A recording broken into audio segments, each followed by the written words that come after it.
আসসালামু আলাইকুম। নবম দশম শ্রেণীর সুপ্রিয় শিক্ষার্থীবৃন্দ, আশা করছি তোমরা সকলে ভালো আছো। তোমাদের বাংলা প্রথম বইয়ের মধ্যে যে কবিতা, গদ্য, পদ্য নতুন করে সংযুক্ত হয়েছে, এই কবিতা, গদ্য, পদ্যর আমি সবগুলোর ব্যাখ্যামূলক ভিডিও তোমাদেরকে দিচ্ছি। এর ধারাবাহিকতায় আজকে তোমাদেরকে আমি দিব তোমাদের বাংলা প্রথম বইয়ে নতুন করে সংযুক্ত হওয়া কবিতা বন্দনা। বন্দনা কবিতার সবগুলো বিষয় খুঁটিনাটিভাবে আলোচনা করব এবং পরীক্ষায় কি কি প্রশ্ন আসতে পারে, এমসিকিউ আসতে পারে, তা নিয়ে একটা তোমাদেরকে ধারণা দিব। তোমাদের বাংলা প্রথম বইয়ে যে যে কবিতাগুলো আছে, যে যে পদ্য গদ্যগুলো আছে, সেগুলো আমি আমার একটা প্লেলিস্টে সাজানো আকারে রেখেছি। যেমন ধরো, এটা আমার চ্যানেলের ড্যাশবোর্ড। এখানের মধ্যে তোমরা যদি যাও, এসএসসি বাংলা ফার্স্ট বুক, এখানে যেটা লেখা আছে, এই প্লেলিস্টের মধ্যে তোমরা সবগুলো বিষয়ের ধারাবাহিকভাবে ভিডিও পেয়ে যাবে। চলো আমরা কবিতা শুরু করি। বন্দনা কে লিখেছেন শাহ মোহাম্মদ সগীর। এই কবিতাটার মূল বৈশিষ্ট্য আগে যদি তোমাদেরকে একটু করে বলে নিই। কবিতার মূল বৈশিষ্ট্য হলো প্রশংসা। কাদের প্রশংসা? প্রথমে কবি সৃষ্টিকর্তার প্রশংসা করেছেন, এরপরে বাবা মায়ের প্রশংসা করেছেন, এরপর আমাদের সমাজে যে অন্যান্য মানুষ আছে যাদের হাত ধরে আমরা বড় হয়েছি, ওদের প্রশংসা করেছেন। তাহলে এটা একটা হলো প্রশংসামূলক লেখা। এই বন্দনা কবিতাটি কবি নিয়েছেন ইউসুফ জুলেখা কাব্যের বন্দনা অংশ থেকে। এই বন্দনা কবিতাটি নেওয়া হয়েছে। চলো আমরা দেখিনি। তিনি কিন্তু অনেক প্রাচীন কবি, আমার আনুমানিক 1400 থেকে 1500 শতকের কবি। তার জন্মসাল এবং মৃত্যুসাল নিয়ে কোনো সঠিক তথ্য আসেনি। মুসলমান কবিদের মধ্যে তিনিই প্রাচীনতম। তাহলে প্রাচীনতম কবিকে এমসিকিউতে যদি আসে, তোমরা এখান থেকে সেটা আনসার করতে পারবে। বইয়ে সুন্দর করে এভাবে করে আন্ডারলাইন করে নিবে। তিনি গৌড়ের সুলতান গিয়াসউদ্দিন আজম শাহের রাজত্বকালে 1393 থেকে 1409 খ্রিস্টাব্দে ইউসুফ জুলেখা কাব্য রচনা করেন। কার আমলে? সুলতান গিয়াসউদ্দিন আজম শাহের আমলে। ওনার রাজত্বকাল কত ছিল? 1393 থেকে 1409। কাব্যটি পঞ্চদশ শতকের প্রথম দশকে রচিত হয়েছিল। এটা একটু মনে রাখবে, পঞ্চদশ শতকের প্রথম দশকে। এই যে ইউসুফ জুলেখা কাব্যটি ছিল, এটার রাজবন্দনায় মহামতি গেছ বলে যাকে উল্লেখ করেছেন, তিনি হলেন গিয়াসউদ্দিন আজম শাহ।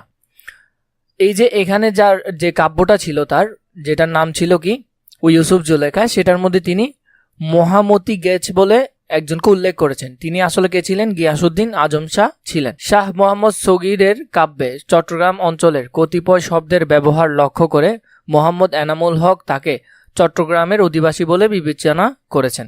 মানে তার যে কবিতাগুলো ছিল, সেখানে কিছু চট্টগ্রামের শব্দগুলো ব্যবহার একটু দেখা যেত, তাই এনামুল হক তাকে চট্টগ্রামের অধিবাসী বলে উল্লেখ করেছেন। শাহ মোহাম্মদ সগীর তার ইউসুফ জুলেখা কাব্যে দেশি ভাষায় ধর্মীয় উপাখ্যান বর্ণনা করতে চেয়েছিলেন। তবে কাব্যে ধর্মীয় পটভূমি থাকলেও তা হয়ে উঠেছে মানবিক প্রেমোপাখ্যান। চলো আমরা কবিতাটা দেখে নিই।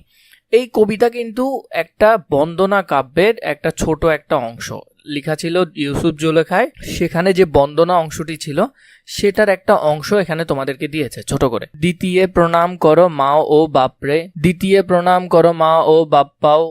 মানে এখানে প্রথমে, এটা কিন্তু দ্বিতীয়বার প্রণাম করতে বলেছে। এর পূর্বে তাহলে প্রথম কে ছিল?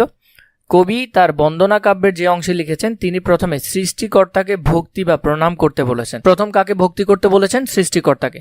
দ্বিতীয় প্রণাম করো মা ও বাপ্পায়, মানে দ্বিতীয়তে, পরে সৃষ্টিকর্তার পরে তুমি যাদেরকে প্রণাম করবে, ভক্তি করবে, মানে দ্বিতীয়বার যাদেরকে ভক্তি করবে, তারা হলো মা ও বাপ। তাদের পায়ে প্রণামটা করার জন্য বলা হয়েছে। ঠিক আছে, এটা হলো এই কবিতার প্রথম লাইন। ইউসুফ জুলেখা বন্দনা পর্ব থেকে এই কবিতাটি সংকলন হয়েছে 6 চরণ। প্রথম 6 চরণে মা সম্পর্কে বর্ণনা আছে। চলো আমরা আগে 6 চরণটা দেখিনি। জানো দয়া হন্তে জন্ম হইল বসুধায়, মানে যাদের দয়া, হন্তে মানে হতে, মানে যাদের জন্য আমার এই বসুধায় মানে পৃথিবীতে জন্ম হলো। কাদের জন্য? বাবা মার জন্য। পিঁপড়ার ভয়ে মাও না থুইল মাটিত, মানে এই যে আমরা ছোটবেলায় তো অনেক বেশি কি থাকি, নরম থাকি, তুলতুলে থাকি। ছোটবেলায় তো আমরা হাঁটতে পারি না, নড়তে পারি না। মা ভয়ে আমাদেরকে মাটিতে পর্যন্ত রাখে না। থুইল না মাটিত, মানে মাটিতে পর্যন্ত রাখলো না। কার ভয়ে? পিঁপড়ার ভয়ে। তাহলে উপরের লাইন থেকে আমরা দেখলাম যে পিঁপড়ার ভয়ে মাও না থুইল মাটিত, মানে পিঁপড়ার ভয়ে মা আমাদেরকে মাটিতেও রাখলো না। কোল দিয়া বুক দিয়া জগতে বিদিত, মানে মা কি করলো? আমাদেরকে কোলে পিঠে করে রাখলো, এবং এটা জগতে বিদিত, মানে এটা জগতের সবাই জানে। অসক্ষ আছিলুম মুই দুর্বল ছাওয়াল, মানে অসক্ষ মানে কি? দুর্বল টাইপের। আছিলুম মুই দুর্বল ছাওয়াল, মানে যখন আমরা জন্মগ্রহণ করি তখন আমরা সকলেই কেমন থাকি? দুর্বল থাকি, কারণ আমরা তখন হাঁটতে চলতে পারি না, কিছু করতে পারি না। তানদয়া হন্তে হইল এ ধর বিশাল, মানে এই আমাদের যে বাবা মারা আছে, আমাদের যে বিশেষ করে মা, তিনি আমাদেরকে আস্তে আস্তে করে লালন পালন করে এই আমাদের শরীরটাকে দেহটাকে এত বড় করেছেন। মানে আমরা আস্তে আস্তে বড় হয়েছি, সব কিছু করতে শিখেছি। এই যে প্রথম 6 লাইন ছিল, 1 line 2 line 3 line 4 line 5 line 6 line, এই 6 লাইনের মধ্যে মা সম্পর্কে কথা বলা হয়েছে। মানে এটা মাকে নিয়ে এখানে ব্যাখ্যা করা হয়েছে। এরপরে যদি আমরা দেখি, না খাই খাওয়াই পিতা, না পড়ি পড়াই, মানে আমাদের যে বাবা আছে তিনি নিজে না খেয়ে আমাদেরকে খাওয়ান এবং নিজে না পড়ে আমাদেরকে পড়ান। কত দুঃখে একে একে বছর গোয়ায় মানে এখানে অতিবাহিত হয়। মানে এই আমাদেরকে লালন পালন করতে পিতার কতই না কষ্ট হয় এবং কত দুঃখে এক একটা বছর কাটে তার। পিতাক নেহায় জিও জীবন যৌবন, মানে এখানে বলতেছে পিতাক নেহায় মানে স্নেহে, মানে বাবা মার স্নেহে বা বাবার স্নেহে আমরা আমাদের এই জীবনটাকে আস্তে আস্তে কি ছোট থেকে স্নেহ দিয়ে, আদর দিয়ে, ভালোবাসা দিয়ে আমাদেরকে আস্তে আস্তে বড় করে তুলেছেন, মানে যৌবনে নিয়ে গিয়েছেন।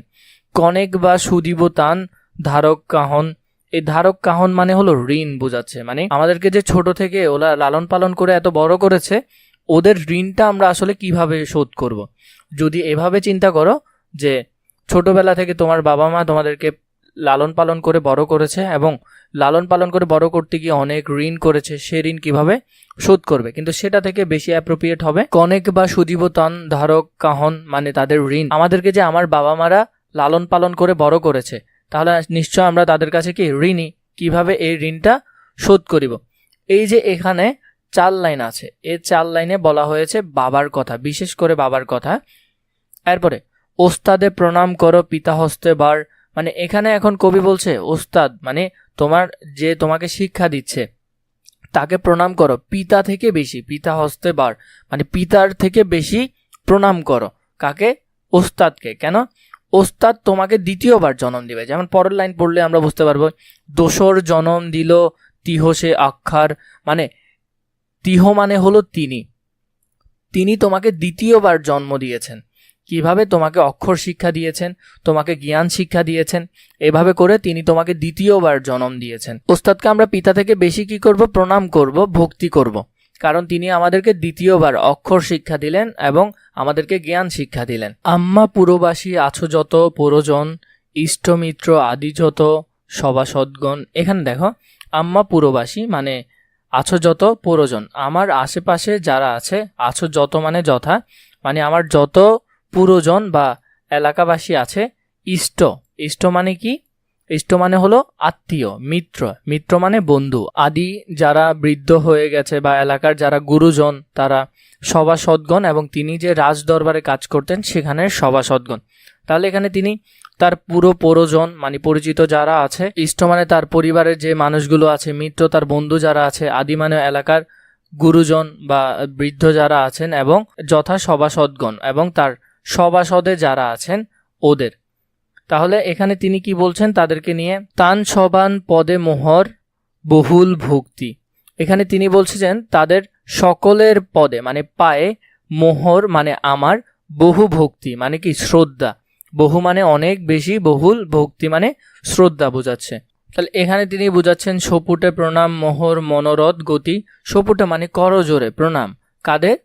প্রথমে সৃষ্টিকর্তার কাছে প্রণাম করেছেন, এরপরে বাবা মায়ের কাছে, এরপরে ওস্তাদদের কাছে, এরপরে এলাকাবাসী, বন্ধু, প্রতিবেশী, গুরুজন, সবার মনোরথ গতি। তিনি সবার কাছে প্রণাম করছেন। কেন প্রণাম করছেন? কারণ তিনি মনে করেন এই যে তার কাব্য লেখাগুলো, এগুলোর পেছনে তাদের সকলেরই অবদান আছে। মোহাম্মদ সগির হীন মানে খুবই ছোট, নিজেকে তিনি খুবই ছোট করে দেখছেন। বহ পাপভার মানে মোহাম্মদ সগির একেবারে ক্ষুদ্র, বহ মানে তিনি বহন করছেন, পাপের ভার তিনি বহন করছেন, মানে তিনি নিজেকে পাপী হিসেবে সেখানে দেখছে। সবানক পদে দোয়া মাগো বারবার, সবানক মানে সবার, এখানে তিনি সবাইকে উল্লেখ করছেন এবং তিনি অনেক বেশি পাপের জন্য সবার পায়ে তিনি দোয়া চাচ্ছেন, বারবার তিনি দোয়া চাচ্ছেন। তাহলে আমরা এখান থেকে কবিতাটা বুঝতে পারলাম। এই দেখো প্রথম 6 চরণে এখানে বিশেষ করে মায়ের কথা বলেছেন, এর পূর্বে যার কথা বলেছেন তিনি হলেন সৃষ্টিকর্তা, এর পরবর্তীতে 4 লাইনে বাবার কথা বলেছেন, এর পরবর্তীতে ওস্তাদের কথা বলেছেন, এর পরবর্তীতে তিনি বলেছেন এখানে, এর পরবর্তীতে তিনি গ্রামবাসী বিভিন্ন মানুষদের কাছে নিজের ভক্তি জানিয়েছেন, এর পরবর্তীতে মোহাম্মদ নিজেকে খুব ছোট হিসেবে বিবেচনা করে সবার কাছ থেকে তিনি দোয়া চেয়েছেন। এরপরে যদি আমরা দেখি, চলো আমরা শব্দার্থ দেখবো, পাঠ পরিচিতি দেখবো। তোমরা যারা আমাদের ইউটিউব চ্যানেলটিকে সাবস্ক্রাইব করোনি, সাবস্ক্রাইব করে দিও এবং পাশে থাকা বেল আইকনটি অন করে দিও।